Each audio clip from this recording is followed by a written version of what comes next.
विद्यार्थियों, विषय नामा के मूल तत्व यानी अकाउंट, क्लास 11th, चैप्टर 2 व्यवहारों की दोहरी असर और खातों का प्रकार। मैं आपकी टीचर योगी स्नेहलता।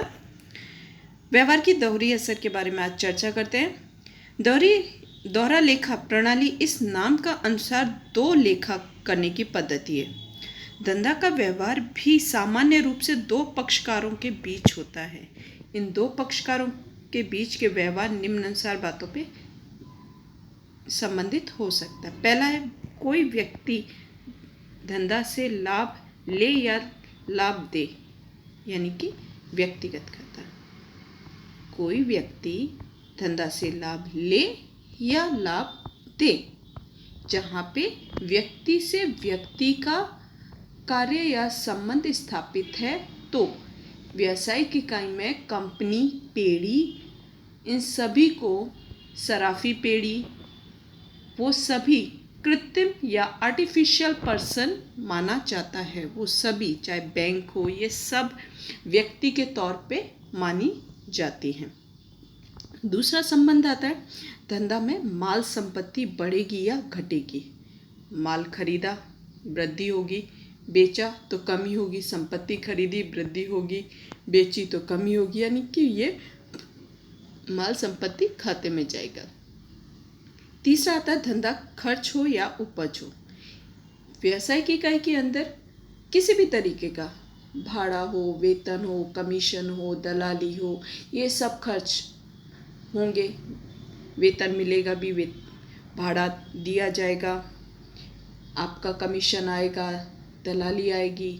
किसी कार्य को करने से जो उपज हो रही है, यानी कि लाभ हो रहा है, वो यानी किसी भी तरीके से पैसे काम करने से आ रहे हों, उसे हम उपज खर्च के तौर पे लेते हैं। तो ये हमारा उपज खर्च का व्यवहार की दोहरी असर में हमेशा एक ही जो हम कार्य या जो हम व्यवहार या जो हम ट्रांजैक्शन, सामान खरीदना हो या बेचना हो, सेवा प्राप्त करनी हो या सेवा दे रहे हो, या किसी भी तरीके से वहाँ पे हमेशा दो पक्षकार अस्तित्व में रहते हैं।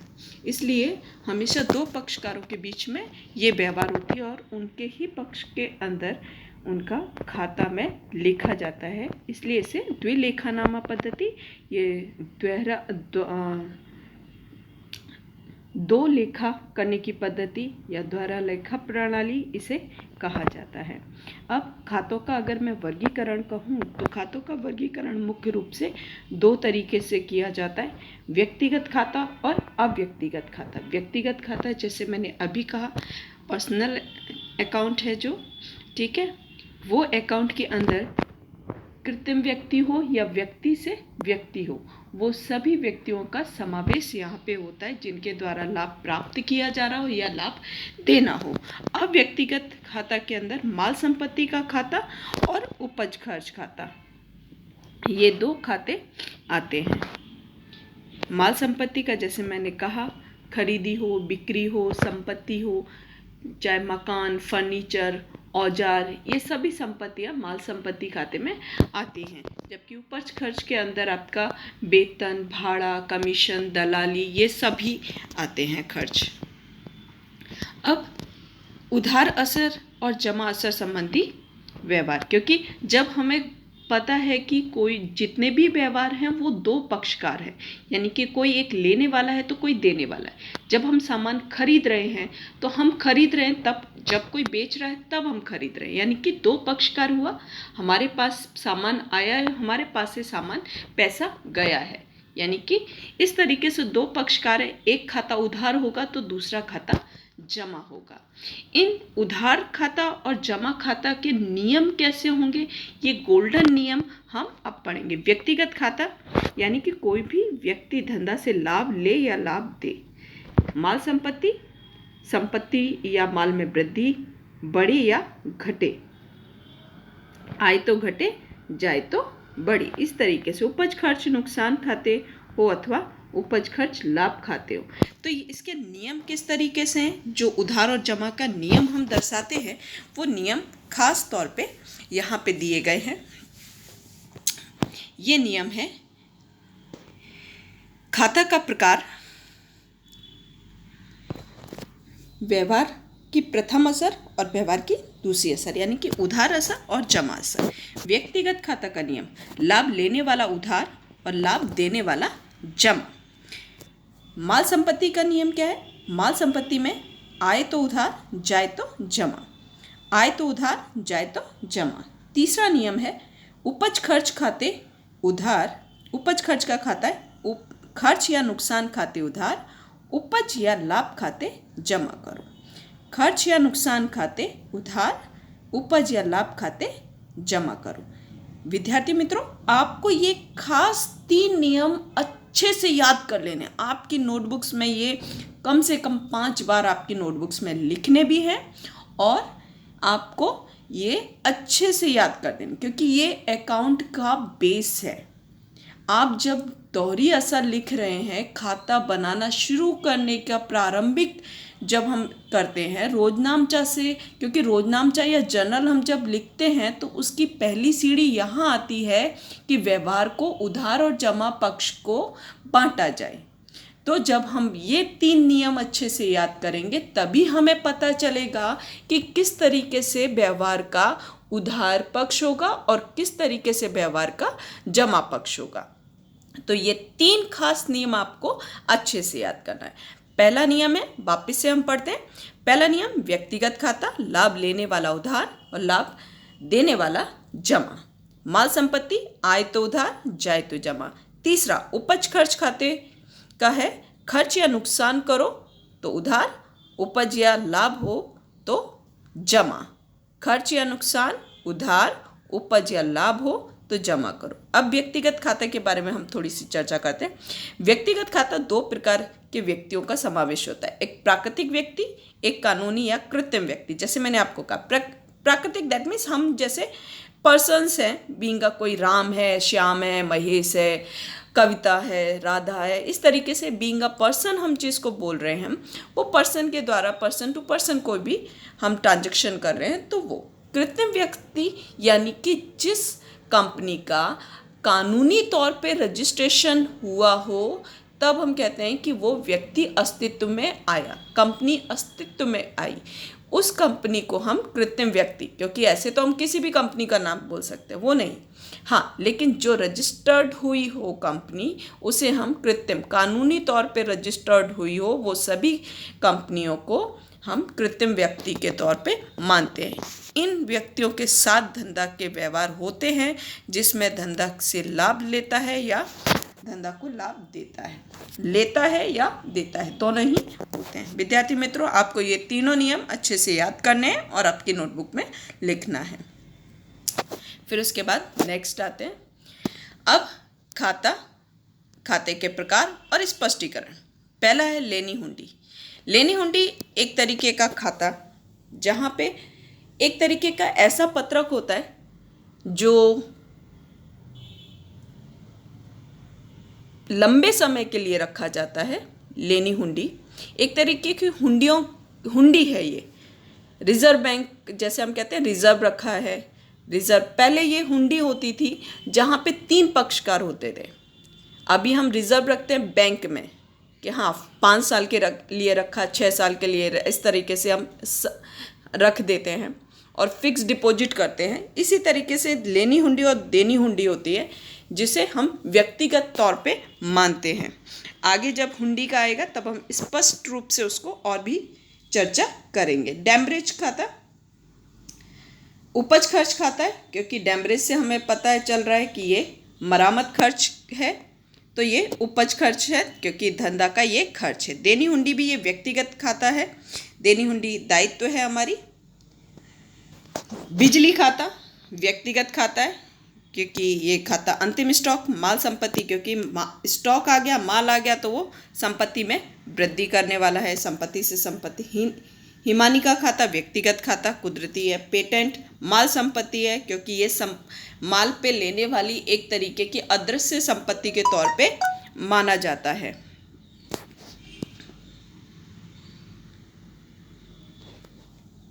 बैंक ऑफ बड़ौदा व्यक्तिगत खाता, बैंक ओवरड्राफ्ट यानी कि एक ऐसी सुविधा जहाँ पे व्यापारियों को दिया जाता है कि उनके खाते में पैसा ना होने के बावजूद भी एक निश्चित रकम तक उन्हें व्यापार में बैंक की तरफ से दी जाने वाली व्यवस्था है। R.N. पांड्या हाई स्कूल व्यक्तिगत खाता है, कृत्रिम व्यक्ति है, जैसे मैंने कहा लघु रोकड़ ये माल संपत्ति में आएगा। संपत्ति में गुजरात यूनिवर्सिटी व्यक्तिगत खाता, आहरण का ब्याज उपज खर्च खाता, क्योंकि हम पैसा निकाल रहे हैं ये हमारी आवक से संबंधित होता है, इसलिए टाटा कंपनी व्यक्तिगत खाता। पूंजी पर ब्याज उपज खर्च खाता, ये हमारे लिए खर्च है, इसलिए ब्याज देना खर्च है। अगर ब्याज मिलता है तो हम उसे आवक भी काउंट करते हैं, तो ये पूंजी पर ब्याज है, ये खर्च है। टाटा कंपनी शेयर है, ये माल शेयर खाता है, कंपनी नहीं है, ध्यान रखना। टाटा कंपनी के शेयर का खाता है, ये माल संपत्ति में है क्योंकि ये विनियोग है, इन्वेस्टमेंट है, इस वजह से। ली लोन का खाता व्यक्तिगत खाता आएगा क्योंकि ये व्यक्ति से संबंधित उसका दायित्व है। टाटा कंपनी के ऋण पत्र यानी कि एक तरीके ये इसे हम इंग्लिश में डिवेंचर शब्द यूज़ करते हैं। डिवेंचर ये भी जो व्यावसायिक इकाइयां हैं, जो इन्वेस्टर्स हैं, व्यापारी हैं, ये व्यापारियों के लिए होता है, जबकि इक्विटी शेयर आम जनता के लिए होता है। प्रेफरेंस शेयर सिर्फ जो व्यावसायिक इकाई के उच्च स्तर पे होते हैं उनके लिए होता है। चुकाया ब्याज का खाता उपज खर्च खाता में आता है, धंधा के खर्च में किया जाता है। प्राप्त ऋण पत्र यानी डिवेंचर पर ब्याज जो होता है वो उपज खर्च में ही जाएगा, और ये उपज खर्च का खाता रहता है, और इसमें धंधा की उपज आती है। बिजली प्रीमियम का खाता है क्योंकि प्रीमियम हमारा खर्च है, ठीक है। ये आप लोगों ने प्रीमियम शब्द काफ़ी सुना होगा कि हम हेल्थ का प्रीमियम भर रहे हैं, लाइफ इंश्योरेंस का प्रीमियम, यानी कि एक निश्चित हफ्ता देना, पैसा जमा कराना जिससे आपको सुरक्षा प्राप्त हो, तो ये बीमा प्रीमियम का खर्च है। ये हमारा डूबत ऋण वापसी। डूबत ऋण यानी कि जब हम किसी व्यापारी को या किसी व्यक्ति को पैसा देते और निश्चित समय के बाद वो उम्मीद ना हो कि ये पैसा हमें वापस मिलने वाला है, तब हम उसे डूबत ऋण कह देते हैं। और डूबत ऋण जब हमें उम्मीद ना हो कि ये पैसा मुझे वापस मिलने वाला और कुछ समय के बाद वो वापस आ जाए, तो वो डूबत ऋण वापसी के तौर पे कहलाया जाता है, लेकिन वो खर्च के तौर पे ही होता है, तो ये उपज खर्च खाता में जाएगा। ऑफिस खर्च जो रूटीन के ऑफिस खर्च है उसी का ही रहेगा, ये भी उपज खर्च में ही आएगा। अधिक वेतन, ये वेतन व्यक्ति से संबंधित है इसलिए व्यक्तिगत खाता। बिक्री खर्च ये उपज खर्च में आएगा। अधिक भाड़ा खाता व्यक्ति से संबंधित है। अधिक मजदूरी का खाता व्यक्तिगत खाता आएगा। इंश्योरेंस कंपनी व्यक्तिगत खाता। रेलवे नूर उपज का खर्च का खाता। रॉयल्टी हमें पता है किसी भी बुक की या इस तरीके से हम उसकी रॉयल्टी लेते हैं, बनाने के बाद किसी को हम दें उसे इस्तेमाल करने के लिए किसी चीज़, उसके बदले में जो हम निश्चित रकम प्राप्त करते हैं उसे हम रॉयल्टी के तौर पे कहते हैं। धंधे का खर्च है।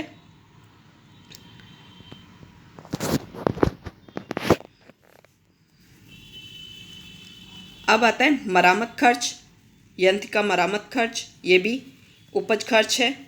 वाहन खाता यानी कि संपत्ति का खाता है, माल संपत्ति, क्योंकि संपत्ति में आता है तो संपत्ति में वृद्धि होगी। प्राप्त डिविडेंड का खाता उपज खर्च का खाता है। आयकर का खाता व्यक्तिगत खाता है। रमा वहन का खाता व्यक्तिगत। समिष्टावणी ये सभी व्यक्तिगत खाते में आएंगे। उसके बाद हम एक उदाहरण लेते हैं, एग्जाम्पल, जिससे आप लोगों को ये पता चलेगा कि कौन से दो पक्ष होते हैं और वो पक्ष किस तरीके से उधार और जमा होते हैं। पहला है जयश्री को, मैं सारे एक बार रीड कर रही हूँ उसके बाद हम आपको बताते हैं। जयश्री को ₹20,000 का माल बेचा। बैंक ऑफ बड़ौदा में 10,000 माल भरे, 10,000 रुपये भरे हैं। भूमिका को 30,000 का रोकड़ चुकाया। शिल्पा के पास से भाड़ा के 2,000 लेना हुआ। जयश्री के पास से ₹20,000 का माल खरीदा। बैंक ऑफ बड़ौदा में से 10,000 निकाले। भूमिका के पास से 30,000 नगद के मिले। शिल्पा को भाड़ा के 2,000 चुकाना बाकी है। अब पहला, जयश्री को ₹20,000 का माल बेचा, तो यहाँ पे दो पक्षकार, एक खरीदने वाला एक बेचने वाला। जयश्री को बेचा यानी कि जयश्री खरीदने वाली हुई, और माल बेचा यानी कि बिक्री हुई है, ठीक है। जयश्री को 20,000 का माल बेचा, जयश्री लाभ लेने वाली हुई, और उसका खाता उधार होगा। ठीक है। और बेचा है यानी कि बिक्री हुई, तो इसका अगर मैं रोजनामचा कहूँ आप लोगों को, तो रोजनामचा कुछ इस तरीके से होगा कि जयश्री खाते उधार और बिक्री खाते जमा। ये हम नेक्स्ट थर्ड चैप्टर जो 4th चैप्टर आएगा रोजनामचा, उसके अंदर हम पढ़ेंगे। लेकिन अभी आपको थोड़ी सी चर्चा इसकी करेंगे क्योंकि उससे ही संबंधित है, इसलिए। अब बैंक ऑफ बड़ौदा में 10,000 भरे। बैंक ऑफ बड़ौदा बैंक जो है वो लाभ लेने, क्योंकि उसके पास पैसा गया, आए तो उधार और जाए तो जमा, नियम है। तो बैंक लाभ लेने वाली है, तो बैंक खाते उधार और रोकड़ खाते जमा, क्योंकि पैसा हमारा गया है। अब तीसरा है भूमिका को 30,000 नगद चुकाए हैं, तो भूमिका लेने वाली हुई यानी उसका खाता उधार हो गया, और गया क्या है हमारे पास से, नगद गया है, यानी कि भूमिका खाते उधार और नगद खाते जमा। अब शिल्पा ने अपनी सेवा का लाभ दिया है, उसका खाता उधार होगा। जयश्री के पास से रुपये 20,000 का माल खरीदा है, यानी कि जयश्री के पास से माल लाभ देने वाली है, उसका माल उसका खाता जमा होगा, यानी कि खरीद खाते उधार और जयश्री खाते जमा। बैंक ऑफ बड़ौदा में से 10,000 निकाले गए हैं, यानी बैंक देने वाली है, उसका खाता जमा होगा। और हमारे पास आ क्या रहा है, रोकड़ या नगद, तो नगद खाते उधार और बैंक खाते जमा। इस तरीके से ये 3 नियम जिस तरीके से मैं आपको बता रही हूँ, हमें पता है कि ये व्यक्ति से संबंधित है। ये माल संपत्ति यानी कि बेचा है, यानी माल संपत्ति का नियम इस्तेमाल होगा। बैंक ऑफ बड़ौदा यानी कि यहाँ व्यक्तिगत खाता का नियम इस्तेमाल होगा। भूमिका यानी कि लाभ लेने वाली है, यानी कि यहाँ पे नगद चुकाया, यहाँ पे भी व्यक्तिगत खाता का नियम इस्तेमाल होगा। जयश्री ने 20,000 का माल खरीदा, माल संपत्ति का नियम इस्तेमाल होगा। बैंक ऑफ बड़ौदा में से निकाले हैं वो, बैंक ऑफ बड़ौदा यानी कि व्यक्तिगत खाता का नियम। भूमिका ने पास से 30,000 नगद मिले हैं, भूमिका लाभ देने वाली है, उसका खाता जमा होगा, यानी कि नगद खाते उधार और भूमिका खाते जमा, यानी व्यक्तिगत खाता का नियम इस्तेमाल होगा। शिल्पा के पास से सेवा का लाभ धंधा ने लिया है, तो शिल्पा का खाता जमा होगा, यानी कि यहाँ पे व्यक्तिगत खाता, माल संपत्ति का खाता और उपज खर्च खाता, आपको इसमें आइडेंटिफाई पहले करना होगा कि सामान बेचने का बात हुआ, यानी कि माल संपत्ति का नियम होगा। बैंक बड़ौदा का इस्तेमाल हुआ है, व्यक्ति का नाम हुआ है, यानी कि यहाँ पे व्यक्तिगत खाता का होगा। नगद चुकाया है भूमिका को, यानी कि यहाँ पे व्यक्ति से व्यक्ति का संबंध है, यानी व्यक्तिगत खाता का इस्तेमाल होगा। शिल्पा ने सेवा दी है, किसी व्यक्ति को दी है या संस्था को दी है, तो वहाँ पे व्यक्तिगत खाता ही होगा। माल खरीदा बेचा, ये स्पष्ट कहा गया हो, माल संपत्ति का ही नियम लगाना है।